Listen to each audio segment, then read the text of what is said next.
Ganun katindi ang Diyos natin. Kaya sabi, walang imposible sa Diyos. Kung may karamdaman ka, sinabi ng tao, wala na yung lunas, huwag kang mag-alala. Meron tayong Diyos, meron tayong the great healer na kung saan walang imposible sa Kanya. Kaya niyang galutin kahit ano. Yung patay niya, binuhay pa niya. Yung kayang may sakit pa. Amen. Remember Lazarus? Patay na. Abalot na. Amen. Binuhay niya. Yung bata na 12 years old, patay na. Binuhay pa. Yung nakikinig ng salita ng Diyos dahil natutulog sa itaas ng pasimano, nakatulog na hulog, patay. Pero binuhay pa rin ng Diyos. Amen. Kaya iba ang Diyos. Siya ang nagsabi na kapag tinanggap mo siya, mamatay ka man, mabubuhay ka. Kasi siya ang nagsabi, I am the way, the truth, and the life. O siya may hawak ng buwan. Tama? Palakpakan natin ang ating Panginoon. Hallelujah. Hinubad. Ayan. Nang bumaba yung Panginoon dito, hinubad niya ang kanyang pagka-Diyos. Di ba? Hinubad niya ang kanyang pagka-Diyos. Nagkatawan tao siya. Amen. Nung nagkatawan tao siya, nakisama siya sa atin. Nakahilabilo siya sa tao. Bakit? Para ituro sa atin ang tamang pamumuhay. Amen. Kaya siya bumaba dito. Ano yung tinuturo niya? Huwag niyong gawin yan, huwag niyong gawin ito. Tinuturuan tayo. Hanggang ngayon, nagtuturo pa rin ang Diyos sa pamamagitan namin mga pastor, sa mga nangangaral ng salita ng Diyos. Amen? Hallelujah! Palakpak sa ating Panginoon. Basahin natin yung Philippians 2. 5-9. Sabi dito mga kapatid, magkakaroon kayo sa inyong ng pag-iisip na ito na kay Kristo Jesus din naman. O, sige. Kay Kristo Jesus naman yung ating mga pag-iisip. Amen? Na siya'y bagamat nasa anyong Diyos, amen, ay hindi niya inaring isang bagay na nararapat palangnan ang pagkapantay niya sa Diyos. Amen. Nakita niyo, no? Hinubad niya ang kanyang sarili, yung pagka-Diyos niya. Verse 7, kundi bagkus hinubad niya ito at nag-anyong alipin. Amen. No? Na nakitulad sa mga tao. Di ba yung ganun ang ginawa ng CEO? Pumasok siya doon sa kanyang kumpanya, tapos na-fix niya, ganito rin yung Diyos. Para ma-fix niya yung mga ugali natin karumal-dumal sa kanyang harapan, minarapat niya magkatawang tao para maisiwalat niya ang kanyang mga salita. Amen.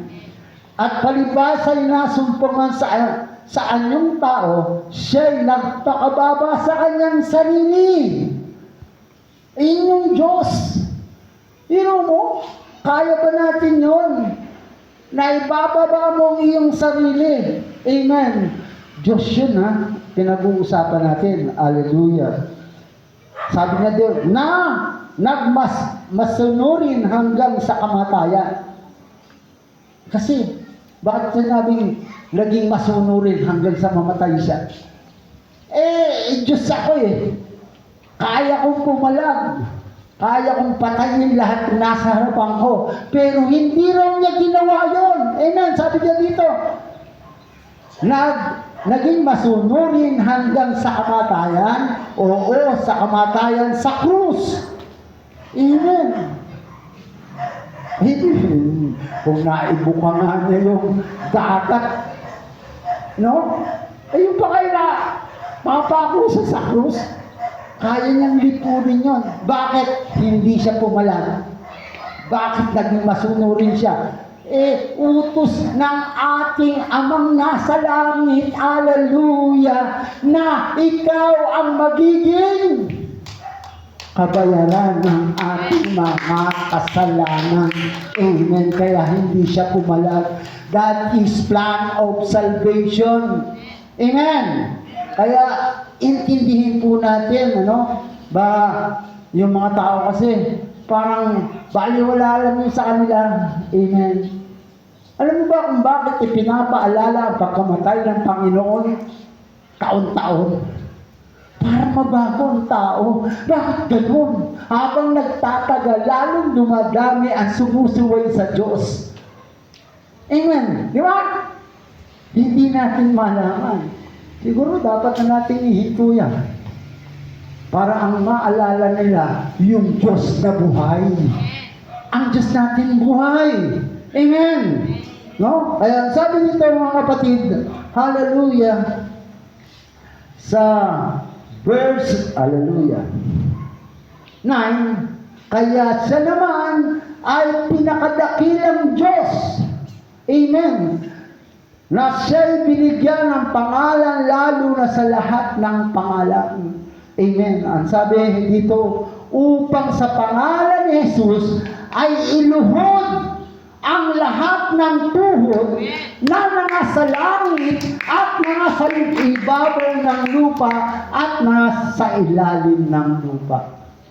Amen. Kaya pala, kapag tayo, malapit ng madisgrasya, kunwari nasa sasakyan tayo, ang sinasabi natin, in Jesus' name, bigla na lang hindi tayo madidisgrasya. Kasi hinawakan ng Diyos yung sasakyan natin. Do you believe it? Amen. Totoo yun, mga kapatid. Kapag ginamit mo yung pangalan ng Panginoong Jesucristo, mamamangha ka. Kaya sabi niya, walang pangalan sa langit, sa ibabaw ng lupa, sa ilalim ng lupa, kundi Panginoong Jesus. Palakpakan natin ang ating Panginoon. Hallelujah! Pakaganda. Ano po? Kaya, naging ehemplo siya. Di ba? Naging ehemplo ang Panginoon. Sabi ni John the Baptist, nung binabaptismohan niya ang mga tao, sabi niya, meron akong kasunod sa likod. Ano ibinabaptismo ni John the Baptist? Pagsisi. Anong binabaptismo niya? Pagsisisi. Baptism of repentance. Yes. Amen. Walang pangalan, baptism of repentance lang. Pero nung sinabi niya, meron akong kasunod sa likuran ko, yun na magbabaptize ng Holy Ghost. Yes. Amen. Kaya, ang sabi doon sa Acts 2:38, hallelujah, sabi, when Peter said unto them, be baptized in the name of Jesus Christ for the remission of sin. Amen. And you have a gift, the Holy Ghost. Hallelujah. Basahin niya, mga kapatid. Kaya nung kayo nabaptismuhan, mga kapatid, sa pangalan ng Jesucristo, kayo ay tatanggap ng banal na Espiritu, babaptismuhan din kayo ng Panginoon. Kaya nakikita nyo, mga Pentecostal, kapag nagpuri sa Panginoon, talagang walang hinto. And, pag bumaba ang banal na Espiritu, somebody will get speaking tongues. Praise God. Amen. Iyon ang katibayan na ang Diyos ay nagdwell sa tao. Hindi nagdwell kung kani-kanino, kundi sa tao lamang.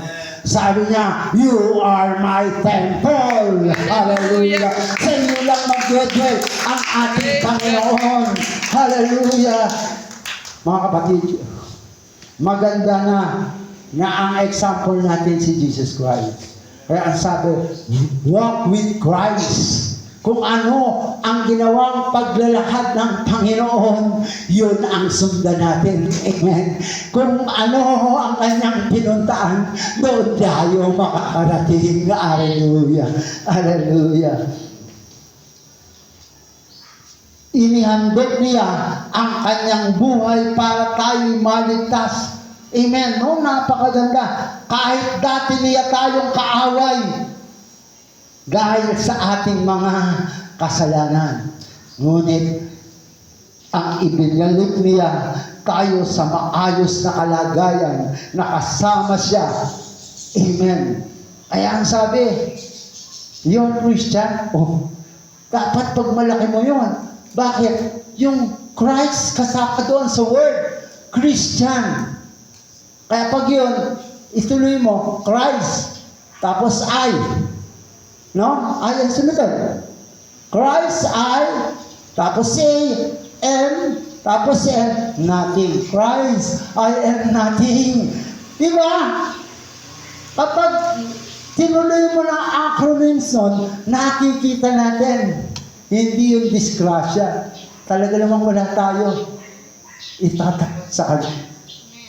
We are nothing to our Lord Jesus Christ.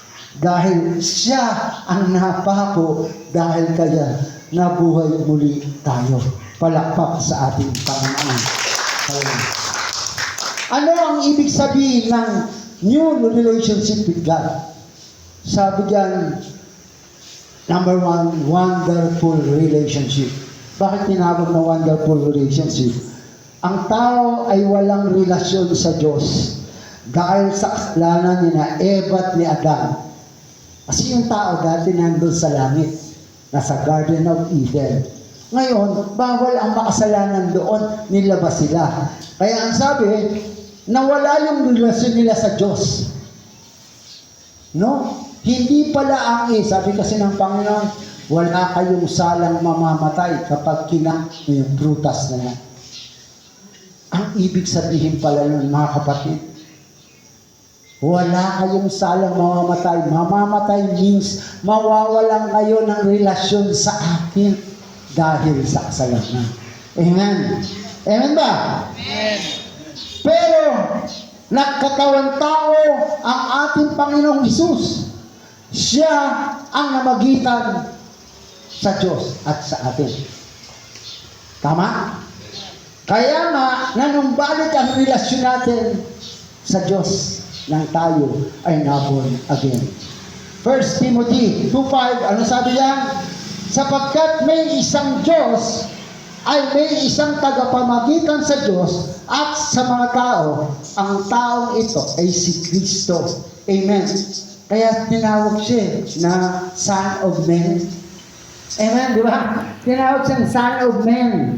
Anak siya ni Joseph at ni Mary. Maria. Amen.